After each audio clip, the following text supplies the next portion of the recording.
ខ្ញុំបាទជំនួយកំស្រេងជាដំបងសូមជម្រាបសួរបងប្អូនរួមជាតិពេញពិភពលោកជាពិសេសបងប្អូននៅក្នុងបណ្ដាញ Facebook និងបណ្ដាញ YouTube ជាទីគោរពនិងជាទីរាប់អានលើកនេះខ្ញុំសូមលើកយកមកដែលខ្ញុំរកឃើញពួកអាចារកិច្ចរបស់ក្រុមពួករាជានិយមក្រុមពួកកម្ពុជាចោលបត់ជាតិបីសាយបនកំពើហើយនឹងក្រុម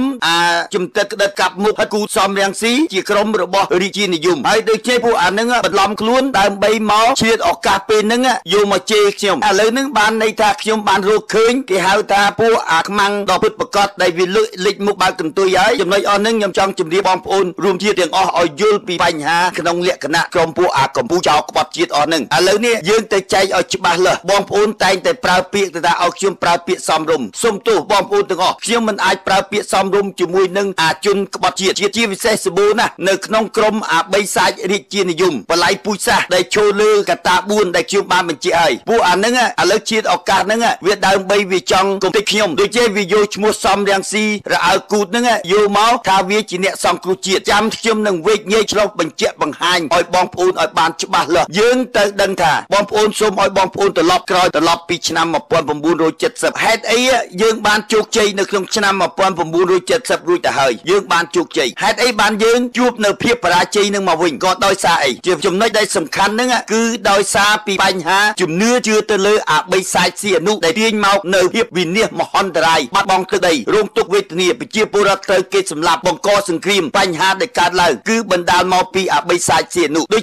ខ្ញុំលើកបានបញ្ជាក់បង្ហាញជាច្រើនលើកជាច្រើនសារមកហើយបើគុំដោយសារបីសាច់ស៊ីអនុប្រទេសជាតិយើងមិនបានជួបនៅភាពមហន្តរាយវិនាសកម្មមកទល់នឹងសប្តាហ៍ថ្ងៃទេបានន័យថាលេចមុខបើកន្ទុយដូចនៅក្នុងសម័យឆ្នាំ70ដល់75នឹងហើយតែងតែដូចលោកសេនាប្រមុខលន់នល់គាត់បានសុំអំពាវនាវឲ្យអំពាវនាវទៀតថាបីសាច់ស៊ីអនុជាជនបត់ជាតិតែបងប្អូនប្រជាពលរដ្ឋយើងអត់ព្រមជឿនាំវាសរសៀចុះទីឡើងរត់ចូលទៅជួបព្រៃដើម្បីបំរើយួនមកសម្លាប់ខ្មែរខ្លួនឯងអាហ្នឹងដែលយើងនាំមកនៅរបបខ្មែរក្រហមមិនថាទន្ទឹមនៅយកមកនៅរបបខ្មែរក្រហមហើយដូច្នេះចំណុចជាជាតិងាប់អស់រាប់លានអ្នកបែរជាបងប្អូនមិនបានទៅចោទប្រកាន់ទៅលើបីសាច់ស៊ីអនុនៅតែត្រឡប់ទៅវិញមកចោទប្រកាន់មកលើពលពតថាពលពតជាអ្នកសម្លាប់មនុស្សលើកលែងបីសាច់យួនចោលលើកលែងកម្ពុជាចោលយួនគ្រាមពៀនទឹកដីមិនបានលើកវាមកទេបែរជាវាធ្វើនយោបាយលើកតម្កើងពួកយួននឹងថែមទៀតហ្នឹងហើយជានយោបាយដែលមានជំនឿងប់ងល់ទៅលើបីសាច់ស៊ីអនុអាចទៅបញ្ហាអស់ហ្នឹងដែលយើងនាំនៅភាពមហន្តរាយវិនិច្ឆ័យ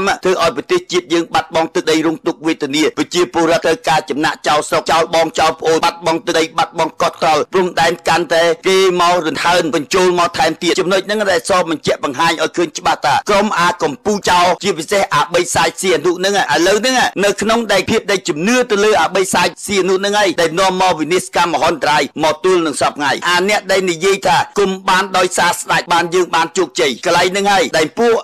នៅតែលើកតម្កើងស្ដេចហ្នឹងនាំភាពវិនិច្ឆ័យមហន្តរាយយើងមកទល់សប្តាហ៍ថ្ងៃតែយើងបានឃើញទេនៅក្នុងទ្រង់ទ្រាយមកទល់សប្តាហ៍ថ្ងៃតើគេសម្លាប់គេធ្វើបាបគេដេញប្រជាពលរដ្ឋដីធ្លីតើបណ្ដាលមកពីអីរឿងហ្នឹងទាំងអស់គឺបណ្ដាលមកពីបីសាច់ស៊ីអនុមិនត្រឹមប៉ុណ្្នឹងទេប្រជាពលរដ្ឋនៅតែមិនអត់ចិត្តនេះគេហៅថាជាពួកកម្ពុជាចោលក្បត់ជាតិវាខូចពីម្ដាយវារសាយដល់កូនខូចពីដូនសូនដល់ឪឥឡូវនេះដល់ជាតិឱកាសដែលខ្ញុំកំពុងតែចេញមុខវាយជនរអើគូតសំរាំងស៊ីហ្នឹងបែរជាហ្នឹងវាចាំពេលជាឱកាសហ្នឹងវាមិនហ៊ានឈោឈ្មោះជាគណៈបកប្រជាជនវាមកខ្ចីឈ្មោះសំរាំងស៊ីដើម្បីមកវាយកំទេចខ្ញុំមកជេរកំទេចខ្ញុំហ្នឹងបកទី1គឺបកក្រុមពួកកម្ពុជាចោលក្បត់ជាតិបីសាច់បនកំពើពួកក្រុមហ៊ុនសែនហ្នឹងក្រុមពីពួកបីសាច់អស់ហ្នឹងបីសាច់បនកំពើបំរើតែយួនសម្លាប់ខ្មែរហ្នឹងហើយដែលខ្ញុំតែងតែបញ្ជាក់បង្ហាញឲ្យបងប្អូនឲ្យបានឃើញហ្នឹងវាបញ្ហាមួយវាដើម្បីវាអត់ហ៊ានចូលឈ្មោះថាវាជាគណៈបកប្រជាជនតែវាយកឈ្មោះសំរាំងស៊ីវាថាវាស្រឡាញ់សង្គ្រោះជាតិតាមការពិតពួកក្រុមអស់ហ្នឹងវាជាក្រុមរបស់ពួកកម្ពុជាចោលក្បត់ជាតិបីសាច់បនកំពើក្រុមហ៊ុនសែនមកខ្ចីឈ្មោះសំរាំងស៊ីមកវាយខ្ញុំហ្នឹងជាមនុស្សមួយប្រភេទ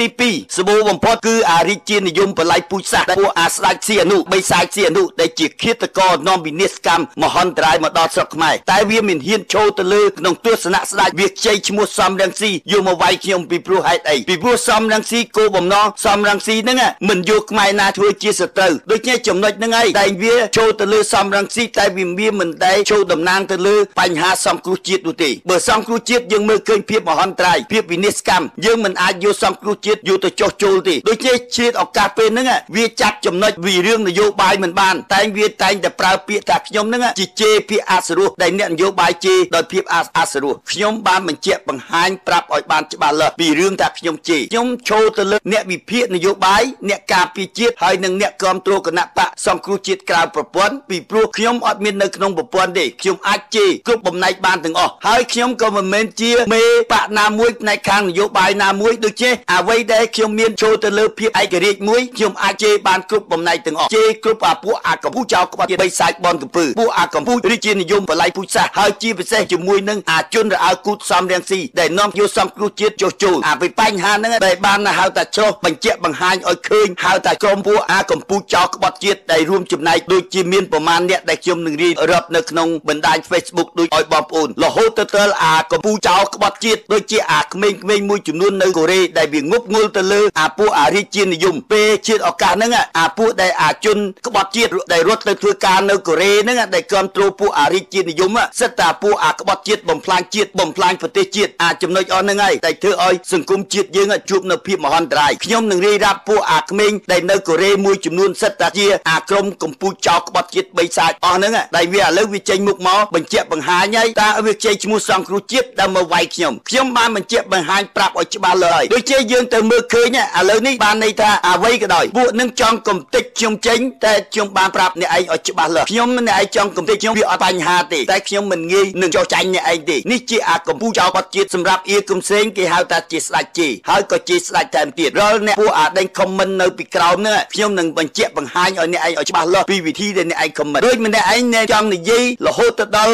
រិចវាយប្រហារខ្ញុំថាខ្ញុំជេរសិតតាមីហែងអញនៅក្នុង Facebook ណាคลิปរបស់ខ្ញុំអត់ដែរនិយាយហែងអញទេអ្វីដែលខ្ញុំជេរអ្នកដែលមីសេចមកខ្ញុំអានឹងខ្ញុំជេរគ្មានមេត្តាមកខ្ញុំអត់លើកលែងទេហើយក៏ខ្ញុំមិនចេះខ្លាចអ្នកណាដែរហើយរហូតទទួលមានអ្នកខមមិនមួយចំនួនចង់បានមានបំណងមកសម្លាប់ខ្ញុំថែមទៀតឥឡូវនេះខ្ញុំនឹងបញ្ជាក់បង្ហាញអ្នកដែលចង់សម្លាប់ខ្ញុំដែលមានទាំងរូបថតទាំងមានទាំងអីហ្នឹងខ្ញុំបើកមុខឲ្យមកចេញមុខមកបើអ្នកណាចង់សម្លាប់ខ្ញុំនៅអូស្ត្រាលីខ្ញុំនៅ Springvale ទីក្រុង Melbourne ចេញមុខមកខ្ញុំអត់ខ្លាចទេហើយខ្ញុំបើកចំហឲ្យរឿងអៀកុំសេងតែចេញមុខមកធ្វើប៉ុណ្្នឹងអត់ខ្លាចទេរឿងជីវិតមិនតែអ្វីក៏ដោយក្នុងអៀកុំសេងធ្វើតើធ្វើដើម្បីអីសម្រាប់តែអ្នកអ្វីដែលអៀកុំសេងគោរពតែអ្នកដែលស្នេហាជាតិពិតប្រាកដមើលឃើញពីទង្វើខុសទាំងត្រូវអានឹងបានអៀកុំសេងគោរពទៅលើអ្នកនឹងអ្វីក៏ដោយបើអាជនបោកប្រាស់អាជនក្បត់ជាតិយកជាតិឱកាសដើម្បីមកវាយប្រហារអៀកុំសេងអាជននឹងគឺជាជនក្បត់ជាតិដូច្នេះចំណុចនឹងយើងចែកឲ្យច្បាស់លាស់ខ្មែរដូចគ្នាមែនក៏ប៉ុន្តែខ្មែរស្នេហាជាតិនិងខ្មែរដែលក្បត់ជាតិរវាងខ្មែរក្បត់ជាតិមិនអាចទុកជាហៅថ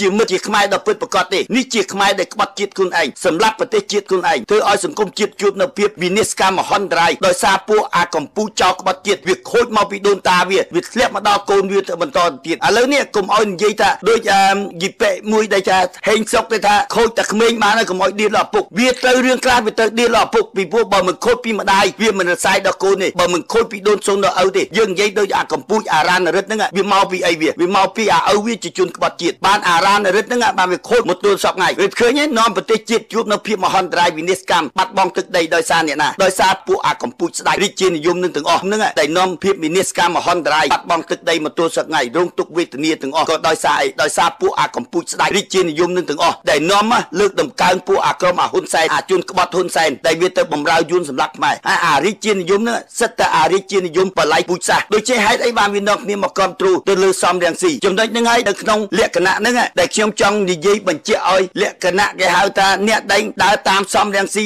ច្រើនជាក្រុមពួកដែលគ្រប់គ្រងស្ដេចហេតុអីបានវាចូលក្នុងលក្ខណៈហ្នឹងពីសំរងស៊ីដែលឲ្យគូតគេមានបាវវចនាគេ3ទី1គេហៅថាចរចាចោះចូលហើយនឹងចោះចាញ់នេះបាវវចនារបស់សំរងស៊ីចរចាចោះចូលហើយនឹងចោះចាញ់ហើយបាវវចនាពួកអាកម្ពុជាចៅក្បត់ជាតិ3សាច់បងកពើក្រុមអាហ៊ុនសែនបាវវចនាគេមាន3ឃ្លានខ្លៅហើយខ្លាចអានឹងបងប្អូនម៉ែតែខ្ញុំធ្លាប់តែលើកពីបាវវចនារបស់អាកម្ពុជាចៅក្បត់ជាតិ3សាច់បងកពើក្រុមអាហ៊ុនសែនគេមានបាវវចនាគេ3ហ្នឹងគេហៅថាឃ្លានខ្លៅហើយខ្លាចតែខ្ញុំតែងតែបញ្យល់បងប្អូនលំអិតរួចទៅហើយអាពាក្យឃ្លានខ្លៅហើយខ្លាចហើយបន្ទាប់មកយើងមើលឃើញនៅក្នុងរាជានិយមនិងរាជានិយមគេមាន3គេហៅថាជាតិសាសនាព្រះមហាក្សត្រដូច្នេះចំណុចហ្នឹងអាជាតិសាសនាគេយកជាតិហ្នឹងគេទៅគល់ឲ្យយួនមកគ្រប់គ្រងជាតិខ្មែរយើងគេបកគលឲ្យក្រុមអាហ៊ុនសែនមកគ្រប់គ្រងជាតិគេយកជាតិយើងបានទាំងស្រុងហើយសាសនាគេបង្កើតសាសនាយួនចេញមកដូចអាសម្ដេចទេវង្សដែលហៅថាសាសនា7មករាណាហ្នឹងហើយគេយកសាសនាគេយកមកបង្កើតគេគ្រប់គ្រងបានទាំងអស់ហើយបែរទៅហៅថាហើយព្រះមហាក្សត្រហ្នឹងគឺព្រះមហាក្សត្រចៅបំរើយួនសម្រាប់ខ្មែរចូលរួមជាមួយនឹងក្រុមយួនដូច្នេះអាបាវវចនាគេសិតតែគោលដៅដើម្បីយួនទាំង ទាំងអស់បែរជាយើងនិយាយពីសំរងស៊ីវិញសំរងស៊ីគេមានបាវចនាគេ3ដែរគេហៅថាចរចាចោះចូលហើយនឹងចោះចាញ់រយៈកាលកន្លងមកអត់មាននាំធ្វើនយោបាយទៅរំដោះជាតិបាតកម្មរំដោះជាតិអត់មានទេតែក៏ទៅសសៀចោះស៊ីឡើងទៅចរច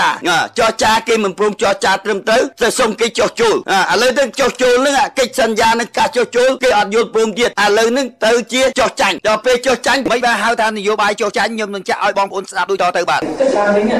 តែជុំសាអានឹងសាឈ្នះគឺឲ្យគូបដិបត្តិដូរចិត្តដូរគំនិតទុនចិត្តទុនដៃបានកម្លាំងស្នេហាជាតិនឹងខកផលកម្លាំងជាតិបតៃកម្លាំងគោរពច្បាប់កម្លាំងគោរពសិទ្ធិមនុស្សឲ្យខ្លួនសេគ្មានស្អីដែលមានតម្លៃជាជីវិតទីបារាណាមានជីវិតគឺមានសេចក្តីសុខចំណុចនៅការចោះចាញ់ហៅថារក្សាជីវិតដើម្បីទៅចោះចាញ់គេនៅឲ្យបងប្អូនយើងស្ដាប់រួចហើយអាហ្នឹងហើយគេហៅថានយោបាយសំរងស៊ីចរចាចោះចូលនិងចោះចាញ់ក្នុងបាវចនារបស់សំរងស៊ីក៏ជាក្រុមរបស់អាកម្ពុជាបិសាចរាជានិយមហើយក្រុមអាពួកដែលខមមិនដែលមកជេរខ្ញុំទាំងអស់ហ្នឹងអាអ្នកណាដែលជេរខ្ញុំទាំងអស់ហ្នឹងនឹងហើយជាក្រុមពួកអាកម្ពុជាចៅរាជានិយមដែលបល័យជាតិសាសន៍ដូចជាពួកអាហ្នឹងហើយជាក្រុមពួកអាបិសាចស៊ីអនុអាហ្នឹងចំណុចដែលក្រុមពួកអាជេរខ្ញុំទី1អាជេរទី2ក្រុមពួកអាហ៊ុនសែនក៏ខ្ចីឈ្មោះសំរងស៊ីទៅឲ្យគូហ្នឹងមកជេរខ្ញុំដែរដូចជាវាមិនដែលហ៊ានចេញមុខទៅជេរពួកអាហ៊ុនសែនទេក្រុមពួកអារាជានិយមហ្នឹងវាមិនដែលហ៊ានចេញមុខទៅជេរពួកអាហ៊ុនសែនទេបងប្អូនមើលអាអ្នកដែលខមមិនទាំងអស់ហ្នឹងទៅវាអត់ដែលហ៊ានជេរហ៊ុនសែនទេអ្វីដែលវាហ៊ានជេរគឺជេរតែខ្ញុំដើម្បីអីដើម្បីវាចង់រក្សា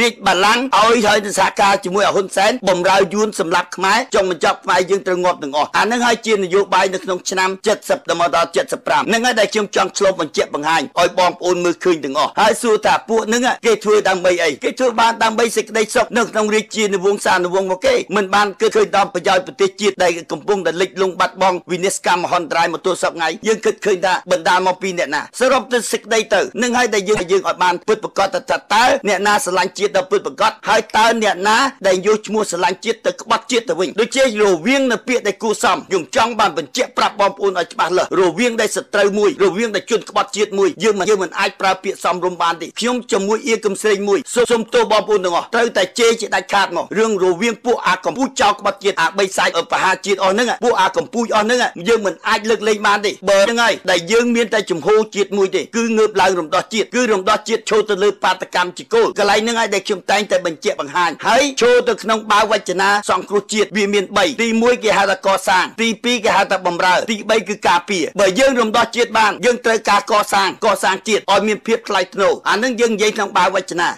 យើងត្រូវបំរើប្រជាពលរដ្ឋឲ្យសមស្របនៅក្នុងលទ្ធិប្រជាធិបតេយ្យអ្វីដែលយើងត្រូវការពារយើងការពារបូរណភាពទឹកដីកុំឲ្យគេមកឈ្លានពានទឹកដីខ្មែរយើងអានឹងយើងនិយាយបាវចនានៅក្នុងគណៈបកសង្គ្រោះជាតិតែខុសពីបាវចនារបស់សំរងស៊ីបាវចនារបស់សំរងស៊ីវាឈរទៅលើចរចាចោះចូលហើយនឹងចោះចាញ់នៅហ្នឹងកន្លែងហ្នឹងដែលធ្វើឲ្យសង្គមជាតិយើងធ្វើឲ្យសង្គ្រោះជាតិយើងជួបនៅភាពមហន្តរាយដោយសារអីកន្លែងហ្នឹងហើយដែលពួកជ្រៀតឱកាសនៅក្នុងអារាជានិយមដែលវាខឹងខ្ញុំជាទម្ងន់ដោយសារអីដោយសារខ្ញុំវាយពួកអាកម្ពុជាចៅបីសាច់អារាជានិយមពួកអាក្រុមអាស៊ីអនុហើយនឹងក្រុមពួកអារ៉ានរិទ្ធហេតុអីដែលខ្ញុំបានបញ្ជាក់បង្ហាញហើយយើងបងប្អូនតោងទៅយល់ឲ្យច្បាស់ហេតុអីបានអារ៉ានរិទ្ធហ្នឹងវាចេញមុខមកវាចង់បោះឆ្នោតក្នុងអាណត្តិទី6នេះជានឹងសំរងស៊ីរអើគូនឹងសំរងស៊ីហ្នឹងវានឹងទាញសហការជាមួយនឹងអារ៉ានរិទ្ធដើម្បីវាចង់ពង្រឹងអំណាចនៅក្នុងរាជានិយមកន្លែងហ្នឹងហើយដែលខ្ញុំចាប់ផ្ដើមខ្ញុំវាយអារ៉ានរិទ្ធខ្ញុំវាយសំរងស៊ីដោយសារអីដោយសារខ្ញុំទប់ស្កាត់កុំឲ្យថ្ងៃក្រោយគឺនយោបាយវាទាញចូលជាមួយនឹងអារ៉ានរិទ្ធហើយនឹងសំរងស៊ីកន្លែងហ្នឹងហើយឥឡូវនេះដល់ឈោទៅលើទស្សនៈដែលខ្ញុំវាយសំរងស៊ីពួកអាកម្ពុជាចោលរាជានិយមបល័យជាតិសាសន៍ដែលវាចេញមុខមកហើយឥឡូវវាចេញមុខមកហើយវាបង្ហាញនៅក្នុង Facebook ដូចជាខ្ញុំនឹងបញ្ជាក់បង្ហាញដូចជាក្រុមមួយឈ្មោះអាភេងរឹមហ្នឹងឥឡូវវាចេញមុខមកវាចង់រោមនុស្សមកសម្លាប់ខ្ញុំអានេះឈ្មោះអាភេងរឹមទី2ឈ្មោះអាសំឆាយទី3ឈ្មោះអាក្រុមនៅកូរ៉េមួយបំដែកនៅស្រុកខ្មែរមានមួយចំនួនហើយនៅប្រទេសក្រៅមានមួយចំនួនទៀតអានេះខ្ញុំកំពុងតាមដានជាប់ស្អិតណាអ្នកឯងមិនងាយកិច្ចជុំរួចទេហើយពួកអាហ្នឹងនៅមួយចំនួននៅមានពួកអានៅស្រុកខ្មែរមួយបំដែកធំទៀតដែលនៅគ្រប់គ្រងពួកអារាជានិយមបល័យពូជសាសន៍កន្លែងហ្នឹងហើយតែសម្រាប់អៀកំសេងមួយខ្ញុំប្រកាសជាអាឡារួចទៅហើយអៀកំសេងមានតែជីវិតមួយទេអត់ចេះខ្លាចទេអ្នកឯងចេញមុខមកហើយអៀកំសេងប្រាប់អាស័យឋានរួចអស់ហើយចង់មកពេលណាបានមកទេអត់ខ្លាចអ្នកឯងទេ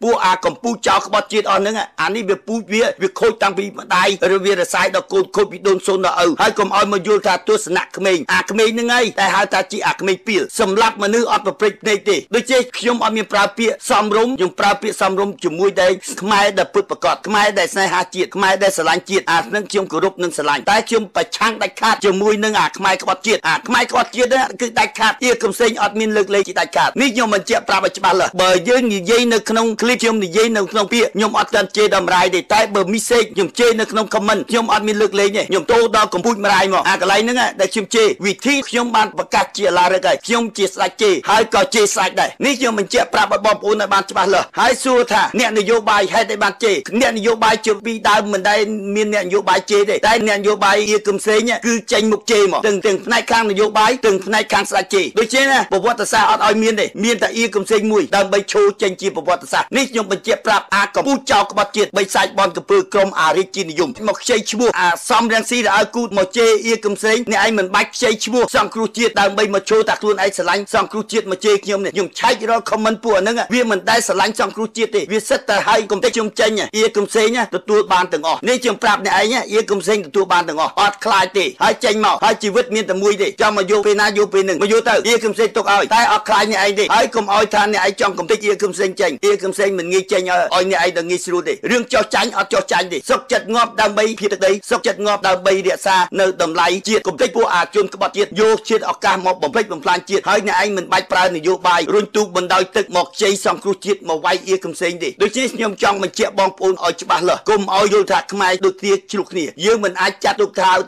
ជាខ្មែរដែលស្នេហាជាតិវាមិនអាចឆ្លុះគ្នាជាមួយអ្នកស្នេហាជាតិដូចគ្នាទេលើកលែងតែជនក្បត់ជាតិទេតែហៅថាយើងនឹងឆ្លុះគ្នានេះខ្ញុំចង់បញ្ជាក់បងរវាងយើងទៅវាយយួនយើងមិនដែលទៅវាយនៅប្រទេសយួនទេអាយួនហ្នឹងដែលនៅពេញស្រុកខ្មែរហ្នឹងអាមុខខ្មែរបំរើយួនហ្នឹងអានឹងហើយជាជនក្បត់ជាតិនោះតែក្បត់ប្រទេសជាតិយើងដែលអ្នកណាដែលយើងមើលសពថ្ងៃហ្នឹងយើងដែលឃើញយួនមកយកទឹកដីហើយតែឃើញខ្មែរណាចេញមុខទៅជួយទេមានតែខ្មែរតែបកគោលទឹកដីយកទៅឲ្យយួនបានយួនយកទឹកដីបានហើយដូចជាយើងមិនឆ្លោះជាមួយនៅអាខ្មែរក្បត់ជាតិហ្នឹងទេតែយើងឆ្លោះជាមួយអ្នកណានេះឲ្យបងប្អូនកុំឲ្យនៅភាពដែលចាញ់នៅអបាយកលប្រើពាក្យដែលសំរុំយើងមិនអាចប្រើពាក្យសំរុំជាមួយនឹងជនក្បត់ជាតិបានទេនេះខ្ញុំចង់បញ្ជាក់បង្ហាញបងប្អូនឲ្យបានច្បាស់លាស់ពួកអានឹងចង់កំទេចខ្ញុំអត់យកឲ្យខ្ញុំមិននិយាយទេយកតែពាក្យខ្ញុំនិយាយអសរោះខ្ញុំប្រាប់ហើយខ្ញុំជាអ្នកវិភាគនយោបាយក្រៅប្រព័ន្ធដូចជាខ្ញុំអាចជេរអ្នកណាបានទាំងអស់ខ្ញុំអត់មានលើកលែងទេអ្នកដែលជនក្បត់ការនិយាយស្ដីអ្នកឯងអត់មានហៅថាដឹងថាប្រទេសជាតិត្រូវការអីពួកអានឹងមានតែចរចាចោះចូលហើយនឹងចោះចាញ់អានឹងយកសង្គ្រោះជាតិយើងយកឲ្យទៅងាប់យើងមិនអាចរំដោះទឹកដីបានទេដូចនៅក្នុងសម័យលន់នល់ដែលខ្ញុំលើកឲ្យលើកទៀតហេតុអីបានយើងបាត់បង់ទឹកដីអានឹងហើយដែលយើងទទួលស្គាល់អាបីសាយស៊ីនោះយើងនាំខ្មែរក្រហមចូលមកបែរជាគេសម្លាប់យើងទៅទាំងលៀនហើយយើងអត់ទៅបន្ទោសអាបីសាយស៊ីនោះនាំគ្នាទៅ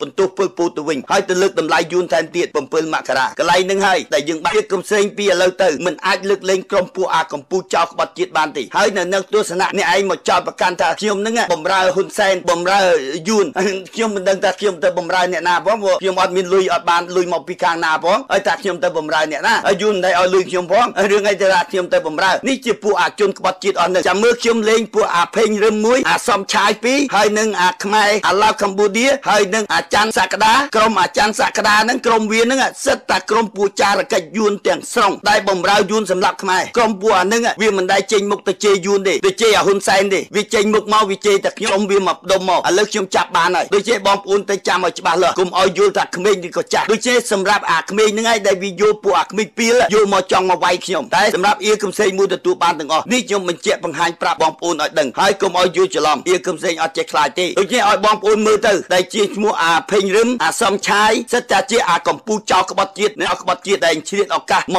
កវាយប្រហារខ្ញុំហើយខ្ញុំប្រាប់បងប្អូនឲ្យច្បាស់លាស់ខ្ញុំស្ដាច់ជេរហើយខ្ញុំអត់មានហៅថាលើកលែងឲ្យពួកនឹងទេហើយបើបងប្អូនបើចង់ដឹងថាពួកនឹងអាស្រ័យថានៅកន្លែងណាអាចបញ្ជាក់បង្ហាញឲ្យខ្ញុំអ្វីដែលគេមានប៉ុនប៉ងគេហៅថាមកសម្លាប់ខ្ញុំនេះជាគោលដៅខ្ញុំអត់មានចាំឲ្យអ្នកឯងមកសម្លាប់ខ្ញុំទេបើសិនជាអាអ្នកឯងចេះខ្លាំងចេញមុខមកចង់លេងជាមួយកំសែងលេងបានទាំងអស់ទាំងផ្លូវច្បាប់ទាំងផ្លូវវាចាទាំងផ្លូវហ្គេងលេងឲ្យបានទាំងអស់បើខ្លាចដែរកំសែងអត់ចេញមកជេរគ្រប់គ្នាទេដូចជាចំណុចហ្នឹងអ្នកឯងចេញមុខមកតែពួកអាខមមិននៅពីក្រោមបន្ថែមទៀតខ្ញុំនឹងដើរខ្ញុំនឹងវាយពីថ្ងៃនេះទៅពួកអាខមមិនហ្នឹងគឺខ្ញុំជេរអត់រើសមុខទេមិនថាអ្នកឯងក្មេងមិនថាអ្នកឯងចាស់ទេអ្វីក៏ដោយបើអ្នកឯងខមមិនមកជេរហ្នឹងកំសែងអត់លើកលែងដាច់ខាតនេះខ្ញុំបញ្ជាក់បង្ហាញឲ្យច្បាស់លាស់បាទជាចុងបញ្ចប់ខ្ញុំកំសែងជាអ្នកវិភាគនយោបាយជាអ្នកការពារជាតិជាអ្នកគ្រប់គ្រងគណៈបកសង្គ្រោះជាតិការប្រព័ន្ធការពារសង្គ្រោះជាតិតែមិនការពារសំរងស៊ីទេសំរងស៊ីគឺជានយោបាយបំរើរាជានិយមសម្រាប់ជាតិ